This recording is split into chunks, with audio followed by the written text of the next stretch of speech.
So, the video we did on the Z31 has been doing very well, and we thought it'd be a great idea to put together a buyer's guide for the car since there really isn't too much useful information compiled into one video. While there are many great resources out there, this video should give a substantial deal of info for someone looking to buy a car and determine major changes made throughout the years. Seriously, this is a no bullshit video and should provide you with what you're looking for.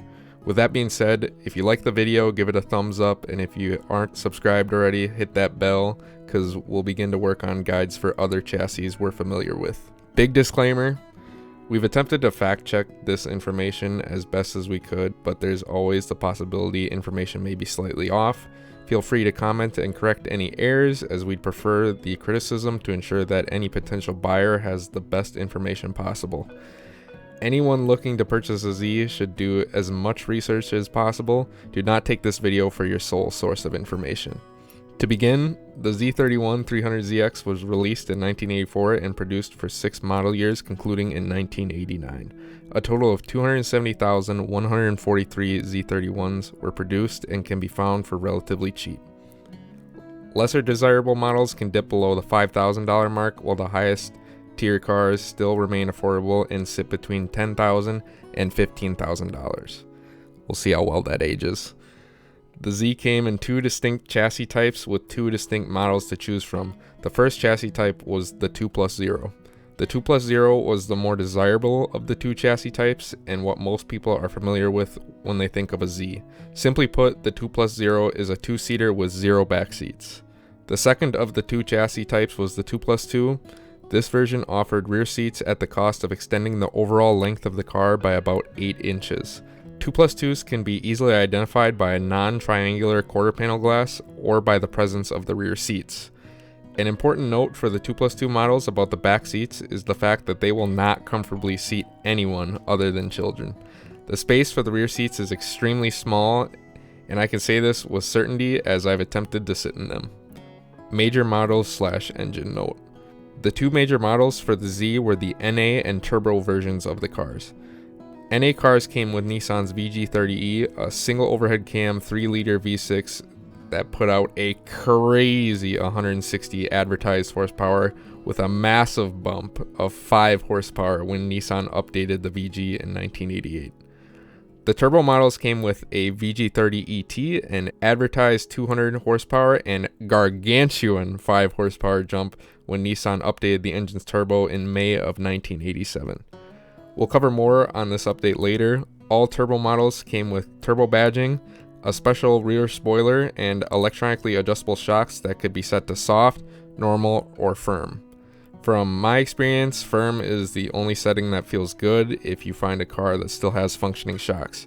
Turbo 2+2s were not available in the US, but were available in Canada. The VG30, whether NA or turbocharged, is an extremely robust and reliable engine. The stock bottom end record is somewhere over 650 wheel horsepower.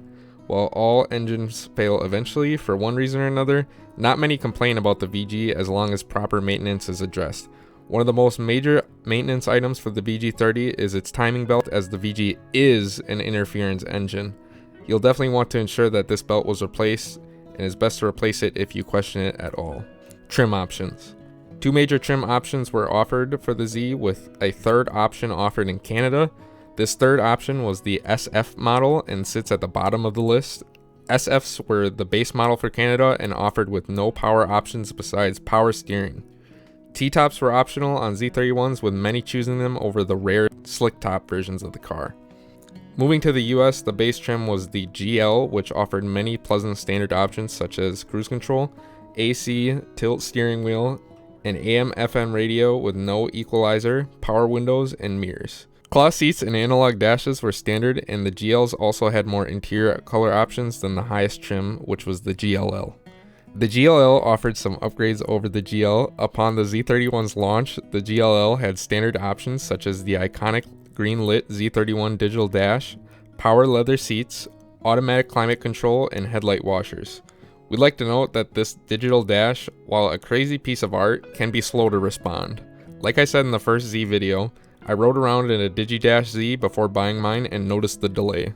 Not every car may be like this, but it's a consideration to make and something we'd like to mention. Some significant changes were made to the trim options through the years, which will be covered as we go over every model year. Before diving into the first year of the Z31, we'd like to mention that we're covering US manual models only. There's a minimal interest in auto cars, with many being converted to manual. JDM Z31s are also a whole different realm. There are many interesting Z31 models that stayed in Japan that came with VG20s instead of 30s, and even an RB20 DET. 1984. 1984 was the first year of the Z31 Zenki models, which included the 84 and 85 model years. A neat piece of the 84 cars was that they were the only year a Datsun emblem was badged with the car on the car's hatch. Zenki models and the 1986 Chuki model featured a heavy wedge-shaped design with large taillights and black bumpers on the 84 and 85 models. The analog dash for the early cars was completely orange, while the digital dashes remained green through the Z31's lifespan. The NA cars came with a 5-speed FS5 W71C transmission that could be found in the 240SX. This transmission was one of 3 used for the Zs and is considered the second strongest of the 3. The 71C transmission remained in all NA cars through every model year. The 84 NA cars were also given a 3.7-to-1 open diff. All of the early cars had 4-lug hubs, which are a downside to the Zenkis. Many opt to swap to a 5-lug setup featured on later model cars. 1984 turbos were fitted with a Garrett T3 turbo, which most prefer over the Garrett T25 that was used in the later facelift/Chuki models. This turbo made around 8 psi of boost, while the later T25 only made around 4 from the factory. There was also a neat turbo cooling hood scoop that was included for the early models. However, the transmission paired for the early turbo cars has become a major pain to many owners. The FS5R90A, or commonly known as a Borg Warner T5, is the weakest of the 3 transmissions, with issues arising when minimal power is added. The diff for the turbo cars differed from NA with a 3.545-to-1 open diff. 1984 50th Anniversary Edition. 1984 marked the 50th anniversary of Nissan, which of course had them release a 50th anniversary edition of the Z. 5,148 US and 300 Canadian anniversary cars were produced and easily identified by the silver and black paint scheme, with several 50th anniversary markings found on the interior and exterior of the car. The AE was a turbo model that came with sought-after fender flares, side skirts, and minor adjustments to stiffen the suspension. Another noteworthy feature of the AE models was the Bodysonic sound system included with the seats, which would vibrate while playing music.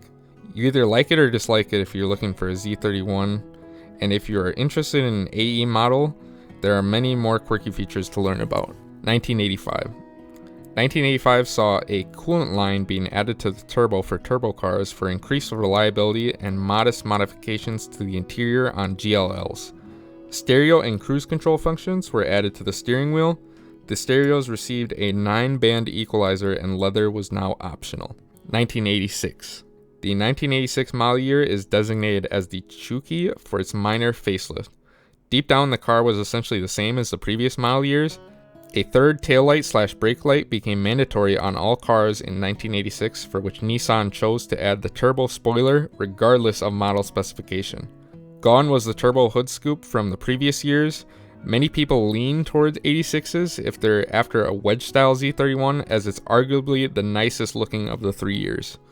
The black bumpers found on the 84 and 85 models were now paint-matched, and the 50th anniversary side skirts were added. Power seats became standard on GL turbos and optional on GL NAs. 1987. 1987 was the biggest year for model changes on the Z31. A large facelift occurred, which designated the 87 to 89 model years as Chuki cars. The Z31 was given a much more rounded look that is most noticeable in the front bumper design. The taillights were slimmed down to half the size of the old taillights with a much more modern look.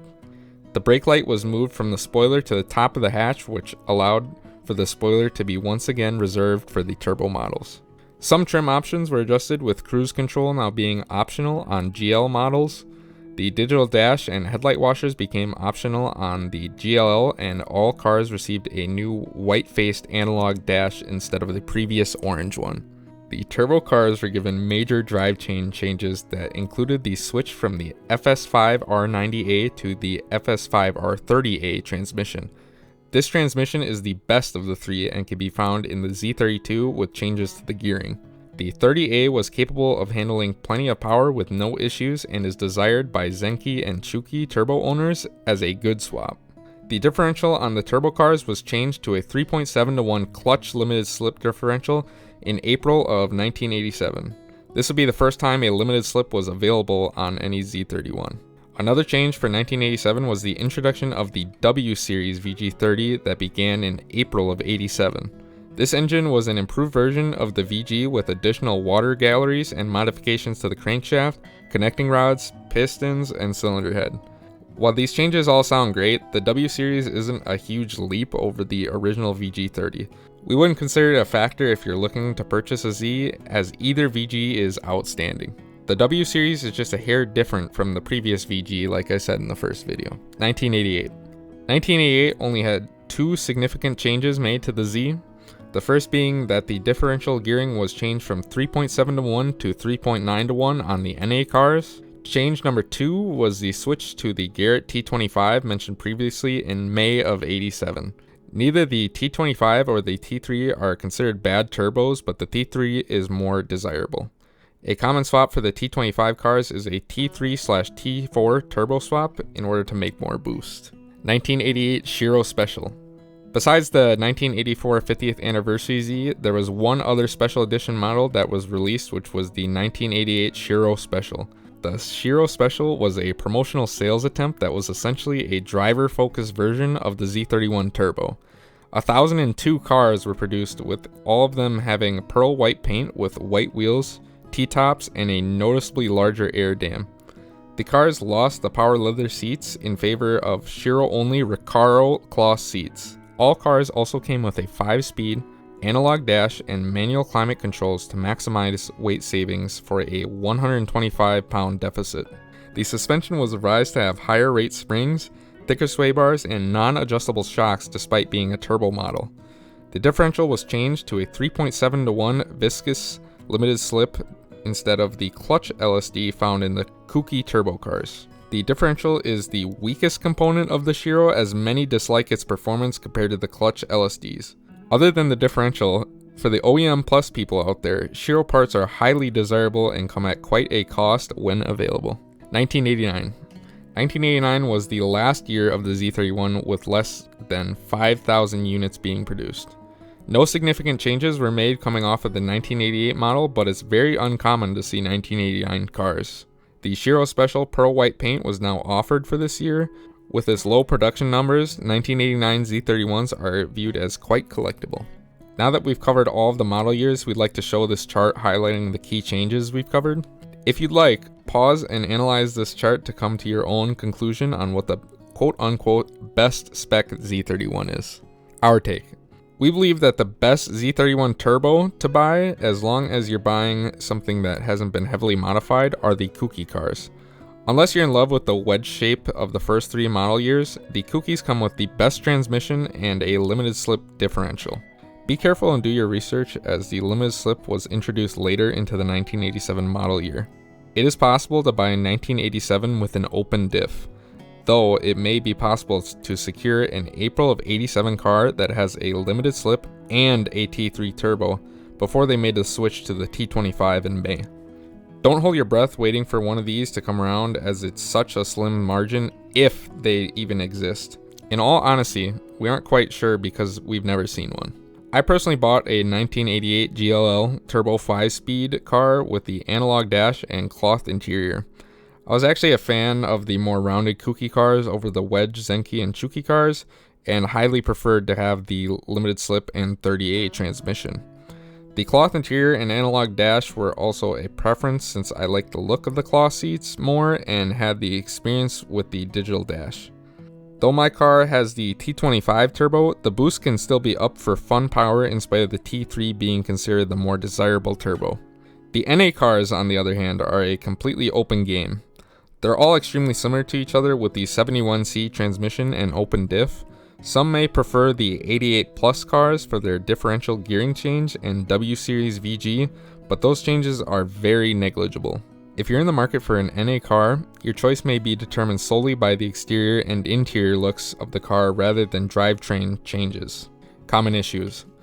Before wrapping up, we'd like to cover some of the woes of the Z31.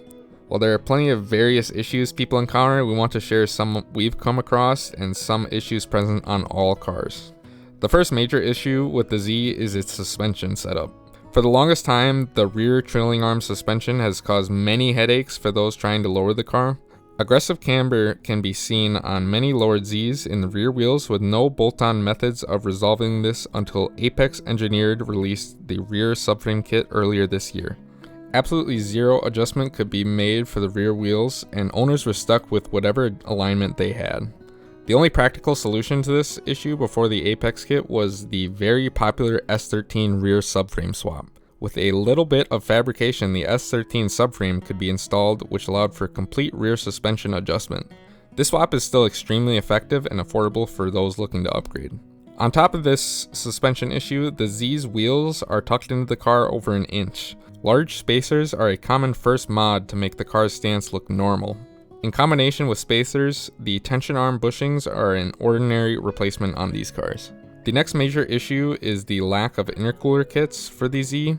CX Racing is currently the only company offering an intercooler kit, but it's a V mount that requires the AC to be deleted or moved if possible. What is possible is a front mount intercooler setup that keeps the AC, with many examples online of people achieving this. Would it be too crazy for a company to offer a front mount intercooler kit that keeps the AC? We hope not, as there is a high demand for it instead of having people custom make their setups. The next thing we'd like to point out is the oil filter location. The oil filter on the VG30 is right above the starter with nothing to stop oil from flowing onto the starter. When doing oil changes, be sure to put a bag or something similar to prevent oil from drenching your starter. Another common problem is the quarter glass seal failing, causing water to accumulate and rust out the inside of your car. There's a decent video or two on YouTube about resealing glass, which isn't difficult at all. If you need to replace the quarter glass seal, there's a good chance other seals have failed as well. Be sure to keep an eye on the condition of them. We've also heard of water pumps failing and alternators going out, but that's all to be expected from a 30-some-year-old vehicle. As mentioned before, similar to the timing belt, be sure to keep up on your maintenance, and these cars should treat you very well. The only issue with this is sourcing parts at times. Being the forgotten Z, it can be difficult to source the parts you need. Fortunately, many major components can be found on dedicated Z31 sites, eBay, Facebook groups, or even the junkyard if you have to go that far. Be mindful of this, as this is still why the Z is an unpopular choice for enthusiasts. Many do not want to deal with the resourcefulness required to maintain and upgrade these vehicles at times compared to much more popular chassis with thousands of parts available. Conclusion. Overall, the Z31 is a great choice for a dedicated enthusiast willing to go the extra mile to maintain and upgrade an extremely unique car. The VG30 is an excellent platform to work off of, and the quote-unquote best models such as my Z can be turned into super fun street or track cars without too much effort. Otherwise, if you're looking for an old school or classic to drive around on the weekends for cars and coffee, the Z should have no issues bringing you the joy you're after. The stock suspension is rather comfortable and makes for a great touring car / cruiser. When I bought my car, I drove it home across the country on a 28-hour drive with no issues. Hopefully this video helps anyone in search of a Z31 come to a smart decision on their purchase. There's definitely more to learn, and we'd like to thank the website xenonzcar.com for providing a great amount of information for this video. I spent a lot of time on this website before buying my Z.